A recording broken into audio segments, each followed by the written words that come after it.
जी, नमस्कार आप सभी को। राजस्थान क्लासेज के यूट्यूब प्लेटफॉर्म पर आप सभी का पुनः हार्दिक स्वागत अभिनंदन है। जैसा कि आप सभी को विदित है, डेली रात को 9 बजे हमारी राजस्थान जीके की शानदार क्लासेज होती है, जिसमें हम लोग कवर करते हैं टॉप 40 से 45 प्रश्न। दोस्तों, इसके साथ साथ में अपन एडवांस यानी कि अतिरिक्त जानकारी भी देखते हैं। और ये आपके पशु परीक्षर एग्जाम की बात करें या पीटीटी एग्जाम की बात करें या बीएसटीसी एग्जाम की बात करें या फिर रीट एग्जाम की बात करें, सीईटी एग्जाम, कोई भी एग्जाम हो, सभी एग्जाम के लिए बहुत बहुत महत्वपूर्ण ये क्लास होती है। तो ये जो सीरीज हमारी है, ये सीरीज जो है ये 2222 प्रश्नों की सीरीज है फिलहाल। और इसे आप लोग पूरा ज़रूर देखें दोस्तों। अगर आप तीसरी क्लास में भी जुड़ रहे हैं तो भी, यानी ये तीसरा पार्ट होगा और ये इस तीसरे पार्ट में भी अगर आप ऐड हो रहे हैं तो आप सभी को बहुत बहुत वेलकम है कि आप पहली क्लास भी ज़रूर देखें, दूसरी भी देखें और उसके बाद ये तीसरी तो है ही है। दोस्तों, डेली रात को 9 बजे क्लास होती है, सुबह भी 9 बजे क्लास होती है। अभी 2 क्लासेज कंटिन्यू है। अगर आपका स्नेह और सपोर्ट रहा तो कंटिन्यू रखेंगे इन क्लासेज को भी और एक और क्लास बढ़ा दी जाएगी, अगर आपका सपोर्ट रहा तो। ठीक है, तो चलेगा, शुरू करते हैं। और देखिए, वैसे एक और चीज़ बताना भूल गया मैं कि राजस्थान क्लासेस की अपनी वेबसाइट भी है। पीडीएफ नोट्स डाउनलोड करने के लिए आप हमें सर्च कर सकते हैं गूगल पर। आपको कुछ भी नहीं करना दोस्तों, गूगल में जाना है, टाइप करना है राजस्थान क्लासेस, आपको अपनी वेबसाइट मिल जाएगी, ठीक है, .in वाली, और वहाँ से आप पीडीएफ डाउनलोड कर सकते हैं। कल का प्रश्न आपकी स्क्रीन पर है, जो कल मैंने लास्ट में प्रश्न किया था आपसे। कल प्रश्न ये किया था कि अल्बर्ट हॉल जो है ना, ये कहाँ पे है? जयपुर में है दोस्तों। और जयपुर में जो अल्बर्ट हॉल है, ये जयपुर के वास्तुकार कौन थे दोस्तों? कल हमने पढ़ा था कि इसका जो है निर्माण की बात करें 1876 में करवाया गया था। और सैम्यूल स्विंटर जैकब जो है इसके क्या थे? वास्तुकार थे दोस्तों, याद रखना, ठीक है, इसके वास्तुकार थे। ओके, अगला सवाल देखिए 132 नंबर। किस तिथि को हुरड़ा सम्मेलन हुआ था? देखिए दोस्तों, इनमें से कौन सी तिथि को जो है हुरड़ा सम्मेलन हुआ था? तो कई बार हमने बात करी 17/7/34, 17/7/1734 याद रखेंगे, 17/7/1734। और हुरड़ा सम्मेलन की बात करें तो भीलवाड़ा में ये सम्मेलन हुआ था, उस समय की बात करें तो। ठीक है, ऑप्शन बी आपका लॉक आंसर होगा यहाँ पे भी। और अगला सवाल देखिए, निम्न में से अकबर द्वारा महाराणा प्रताप से बातचीत करने हेतु भेजे गए दूतों का सही क्रम जो है वो क्या है? जलाल खान, मान सिंह, टोडरमल, भगवंत दास। जलाल खान, मान सिंह, भगवंत दास, टोडरमल, ये तो सेम ही बात हो रही नहीं? तो दोस्तों, आपको मैंने कई बार बताया या फिर आपने कहीं पे देखा होगा कि जमा पाटो जो है हमारी ट्रिक है। तो पहले तो जलाल खान होगा, उसके बाद मान सिंह होगा, जलाल खान, मान सिंह, ठीक है, तो उसके बाद आएगा भगवंत दास हो जाएगा, और उसके बाद टोडरमल। तो ऑप्शन बी यहाँ पे भी आपका सही आंसर हो जाएगा। ये शिष्टमंडल है, जो दूत है वो अकबर के द्वारा महाराणा प्रताप को भेजे गए थे। ठीक है, अगला सवाल है, निम्नलिखित में से कौन सी मध्यम सिंचाई परियोजना झालावाड़ जिले से संबंधित नहीं है? तो बताइए दोस्तों, झालावाड़ से इनमें से कौन सी नहीं है सिंचाई परियोजना? आप कहेंगे सर पीपला झालावाड़ से संबंधित है, भीमसागर भी, हरिश्चंद्र भी है, लेकिन सूरवाल जो है ना, सूरवाल आपके सवाई माधोपुर की परियोजना है। कहाँ की है? सवाई माधोपुर की। तो ऑप्शन बी आप सभी का सही आंसर होगा, बेहतरीन सवाल है। और अगला सवाल देखिए, निम्न में से साबरमती की सहायक नदियां कौन सी है? बताइए दोस्तों, क्या होगा राइट आंसर? जल्दी से बताइए, शानदार सवाल है। साबरमती की सहायक नदियां कौन सी है? वैसे हमें मावा चाहिए, वैसे हमें मावा चाहिए, ये हमारी ट्रिक है। साबरमती नदी की सहायक नदियों की ट्रिक है, ठीक है। तो वैसे हमें मावा चाहिए, यानी कि वैतरक है, उसके बाद सेई आएगा, उसके बाद ह से हतिमती आएगा, फिर है जो मेसवा होगा, फिर है जो माजम होगा, फिर है जो वाकल होगा। तो इसमें जो है ये कौन सा है सही? वाकल, हतिमती। तो ऑप्शन सी आप सभी का यहाँ पे सही आंसर होगा, बेहतरीन सवाल है। अगला सवाल देखिए, पूछा जा रहा है कि प्रसिद्ध गज़ल गायक मेहंदी हसन जो है ये राजस्थान के किस जिले से बिलोंग करते हैं? तो दोस्तों याद रखना, झुंझुनू जिले से।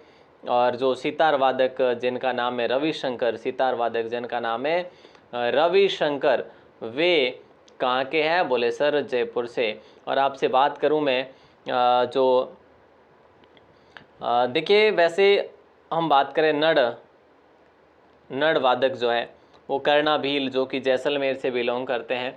और भी जैसे हम बात करें तो रामनाथ चौधरी, जो कि पुंगी नाग से पुंगी बजाते हैं, तो वो भी है। तो बहुत सारे नाम जो आपको याद होने चाहिए। अगला सवाल है कि अरावली पर्वत राजस्थान राज्य के कितने प्रतिशत भूभाग पर विस्तृत है? तो दोस्तों 9% भूभाग पर विस्तृत है। कितने? 9%। और 10% क्या है? जनसंख्या है। कुल राजस्थान की जनसंख्या का अरावली कितना लेके बैठा है? बोले सर 10% जनसंख्या है और 9% क्या है? क्षेत्रफल है। तो यहाँ पे हमारा राइट आंसर क्या हो जाएगा? ऑप्शन सी को लॉक करेंगे। बड़ा अच्छा सवाल था। जयराज पर्वत छोटी किस जिले में स्थित है? जयराज पर्वत छोटी जो है ना, ये आपके सिरोही में है दोस्तों, और सिरोही इसमें ऑप्शन में नहीं है। तो ऑप्शन डी आप सभी का सही आंसर हो जाएगा। 1090 मीटर की ऊंचाई पर स्थित है ये वाली सिरोही में जो जयराज छोटी है ये। अगला सवाल है बाबा नृत्य किस जनजाति में प्रचलित है? बताइए। बाबा नृत्य जो है ये किस जनजाति में प्रचलित है? तो राइट आंसर हो जाएगा गरासिया जनजाति से संबंधित है। ऑप्शन ए को हम लोग लॉक करेंगे। और दोस्तों ये जो नृत्य है ना, ये होली के अवसर पर किया जाता है। तो ऑप्शन ए आपका करेक्ट आंसर होगा।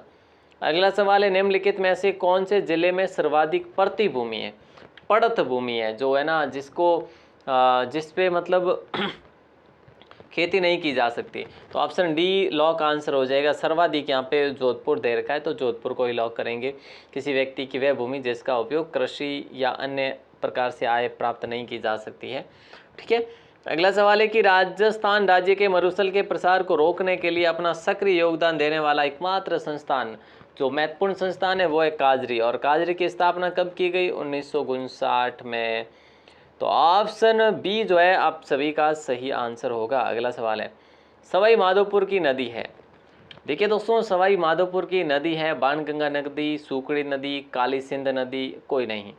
तो याद रखना सवाई माधोपुर की नदी ये भी नहीं है, ये भी नहीं है, ये भी नहीं है, तो इनमें से कोई नहीं है। यानी बनास सवाई माधोपुर की है, चंबल भी है, गंभीर भी है, मोरेल भी है, लेकिन ये कोई ऑप्शन में ही नहीं है ना। तो ये बातें ऐसे आपको याद रखनी है। हो सकता है ऐसे किसी भी लिहाज से सवाल पूछा जा सकता है। प्रसिद्ध नाटक ललित विग्रहराज की रचना जो है ना, ये किसने की थी? तो देखिए दोस्तों, ये करी थी सोमदेव ने। ऑप्शन ए को आपने लॉक किया है। कवि बांधव या फिर इन्हें बीसल देव कहा जाता है। ठीक है। तो देखो, हाँ देखो, प्रसिद्ध नाटक ललित विग्रहराज की रचना तो सोमदेव ने करी, लेकिन कब करी? ये बीसल देव या फिर बांधव, कवि बांधव के समय की गई थी। ठीक है। तो ये ऐसा आपको याद रखना। हालांकि बीसल देव को कवि बांधव इसलिए कहा गया क्योंकि इन्होंने कवियों की मंडली बना रखी थी अपने दरबार में। अगला सवाल है कि करकोटा सभ्यता का प्राचीन नाम था। दोस्तों करकोटा सभ्यता किस का प्राचीन नाम था? तो याद रखना ये था नगर का। दोस्तों दो सवाल बनते हैं, एक तो नगरी और एक नगर। ठीक है। प्राचीन काल से नगरी जो है ना वो चित्तौड़ की पॉपुलर है। ठीक है। और नगर जो है ये टोंक का पॉपुलर है। नगर को ही करकोटा के नाम से जाना जाता है। ठीक है। तो ये बातें आपको याद रखनी है। और इस करकोटा की बात करें या नगर की बात करें तो श्री कृष्ण देव ने इसकी खुदाई करवाई थी। ठीक है। ओके। अगला सवाल देखिए, श्री सरस्वती प्रकाश पुस्तकालय जो अलभ्य और दुर्लभ साहित्य का अप्रितम खजाना है, ये कहाँ पे स्थित है? दोस्तों ये आरपीएससी 3rd ग्रेड में एग्ज़ाम में प्रश्न भी पूछा गया है। 2007 की बात है, वैसे अभी की नहीं है। तो याद रखना फतेहपुर सीकर है ना। अगला सवाल आपकी स्क्रीन पर है। पूछा जा रहा है कि कौन सा युग्म गलत है? बताइए। बावड़ियों के बारे में पूछा जा रहा है। तो अनारकली की बावड़ी बूंदी में है, रानी जी की बावड़ी भी बूंदी में है, और त्रिमुखी बावड़ी डूंगरपुर में। ये तीनों चीज़ें तो बिल्कुल सही है। अब बात आती है निमराना की बावड़ी, जो कि राजसमंद में नहीं है। अब आपका आंसर आएगा सर अलवर में। ये भी आपका सही आंसर नहीं, क्योंकि नवीनतम जिलों के अनुसार तो ये बावड़ी जो है कोटपुतली बैरोड में चली गई। कोटपुतली बैरोड जिले में चली गई है निमराना की बावड़ी। तो ये बातें आपको याद रखनी है। अगला सवाल देखिए। अगला सवाल है कि संस्कृत ग्रंथ पृथ्वीराज विजय, हाँ पृथ्वीराज विजय ने एक संस्कृत ग्रंथ लिखा जिसमें अजमेर नगर का विकास भी वर्णित है। ये किसकी रचना है? पृथ्वीराज विजय। बोले सर जयानक की है। अच्छा, एक तो ये जयानक की कौन सी है?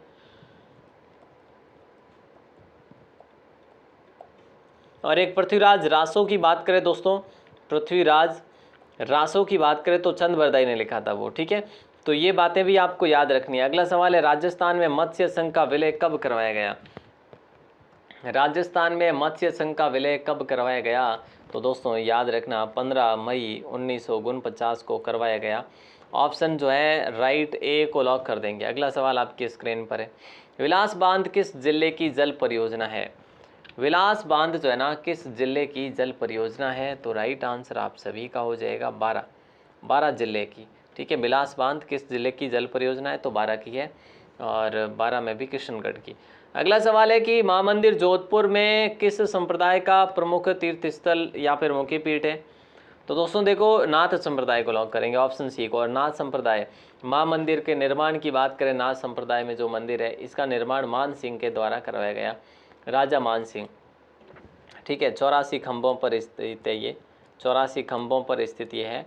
1805 में इसकी प्रतिष्ठा करवाई गई थी, ये बातें भी आपको याद रखनी है। इम्पोर्टेंट सवाल है। और आईएस देवनाथ इनके मान सिंह के गुरु थे, नाथ संप्रदाय के। ठीक है, महाराणा प्रताप की छतरी कहाँ पर बनी हुई है? बताइए। बोले सर चावंड में बनी हुई नहीं है, बांडोली में बनी हुई है, सलूम्बर में है क्या? जी बिल्कुल, 8 खंभों पर टिकी हुई है, बिल्कुल सर। अमर सिंह प्रथम ने बनवाई थी, बिल्कुल ये बात भी पता है आप सभी को, अमर सिंह प्रथम के द्वारा बनवाई गई।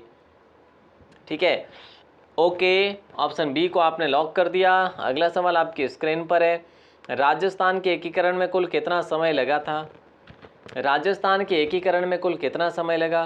तो 8 वर्ष 7 माह 14 दिन लगे, 8 वर्ष 7 माह और 14 दिन, यानी ऑप्शन डी आप सभी का सही आंसर होगा। अगला सवाल देखिएगा क्या पूछा जा रहा है। देखिए, राजस्थान में पंचायती राज व्यवस्था शुभारंभ के समय मुख्यमंत्री कौन थे? दोस्तों पंचायती राज व्यवस्था का शुभारंभ कब हुआ था? बोले सर 2 अक्टूबर 1959 को। अब आपको ये पता करना है कि 1959 में मुख्यमंत्री कौन थे। तो 1954 से लेकर 1971 तक मुख्यमंत्री तो भैया सुखाड़िया ही थे, मोहनलाल सुखाड़िया सरकार ही थे। तो यहाँ पे हमने ऑप्शन सी को लॉक कर दिया। अब आप बताओ कि सही है कि नहीं है? बिल्कुल सर सही है। अगला सवाल आपकी स्क्रीन पर है कि राज्य का सबसे बड़ा आखेट निषिद्ध क्षेत्र जो है ना इनमें से कौन सा है? राज्य का सबसे बड़ा आखेट निषिद्ध क्षेत्र जो है ना वो है संवत्सर कोटसर। देखिए दोस्तों, संवत्सर कोटसर है, चूरू बीकानेर में फैला हुआ है, 7091 वर्ग किलोमीटर में फैला हुआ है। सबसे छोटे की बात करें तो कनक सागर सबसे छोटा माना जाता है। हालांकि ऐसे सवाल नहीं बनते, बट ऐसे सवाल ज़रूर बनेंगे कि ये कहाँ पर है। ठीक है, ओके। अगला सवाल आपकी स्क्रीन पर है, क्या पूछा जा रहा है? वृक्षों को बचाने हेतु प्राणोत्सर्ग करने हेतु प्रसिद्ध रामासड़ी गांव जो है ये राजस्थान के किस जिले में है? दोस्तों ये आपको बताना है, जल्दी से बताइए राइट आंसर क्या हो जाएगा। बड़ा चक व्यसन है, और राइट आंसर आप सभी का हो जाएगा जोधपुर में रामासड़ी गांव। और ये बात है 1661 विक्रम संवत की। दोस्तों 1661 विक्रम संवत की बात है। 2 स्त्रियां कर्मा और गोरा ने वृक्ष काटने से विरोध करा और उन्हीं का गला जो है काट दिया गया था। अगला सवाल आपकी स्क्रीन पर है कि राजस्थान की सर्वश्रेष्ठ गौ नस्ल कौन सी है? राजस्थान की सबसे जो श्रेष्ठ नस्ल है ना वो कौन सी है? वो राठी नस्ल है। दोस्तों आप सभी को पता है कि राठी नस्ल जो है ना राजस्थान की कामधेनु इसे कहा जाता है, और ये गंगानगर है, हनुमानगढ़ है, इस साइड में सर्वाधिक रूप से ये पाई जाती है। और राज्य गौ सेवा आयोग का गठन की बात करें तो 1995 में किया गया था। ये बातें भी आपको याद रखनी है। किसकी वाणी जो है वो चौपड़ा कहलाई है ना? किसकी वाणी, कौन से संतों की वाणी जो है चौपड़ा कहलाई? तो संत माव जी की। और संत माव जी का जो स्थान रहा वो साबला बेनेश्वर रहा। ठीक है, कहाँ पे? डूंगरपुर में। ये आपको याद रखना है, यानी कर्मस्थल इनकी यही रही है। और सगुण और निर्गुण दोनों भक्ति का जो है इनका समन्वय रहा है। अगला सवाल आपकी स्क्रीन पर है, माधोदास द्वारा रचित ग्रंथ है। माधोदास द्वारा रचित ग्रंथ है, तो ऑप्शन बी आप सभी का लॉक आंसर हो जाएगा। ठीक है, माधवदास द्वारा रचित ग्रंथ है वो है रामरासो। दोस्तों ऑप्शन बी आप सभी का सही आंसर होगा। अगला सवाल आपकी स्क्रीन पर है, और वैसे आपको ये पता होना चाहिए कि जो रामरासो हो गया माधवदास का, नैन सिर ख्यात मोहनोत नैन सिर की है, बांकी दास री ख्यात जो है ये बांकी दास की है। ठीक है, ओके। अगला सवाल है, निम्न में से असंगत बांध और जिले दे रखे हैं। जाखम बांध करौली में, गलत बात है क्योंकि ये प्रतापगढ़ में पहला ही जो है असंगत है दोस्तों। ठीक है, सेवर बांध भरतपुर है, अजान बांध भरतपुर है, और मेजा बांध भीलवाड़ा है। तो तो हमारा ऑप्शन ए जो है लॉक आंसर हो जाएगा। बड़ा अच्छा सवाल भी था और अगला सवाल भी आपके स्क्रीन पर आ चुका है। संत हरिदास जी ने कौन सा संप्रदाय चलाया था दोस्तों, बताइए। देखिए, एक रामदास जी थे, एक हरिदास जी थे और एक थे हरि रामदास जी थे।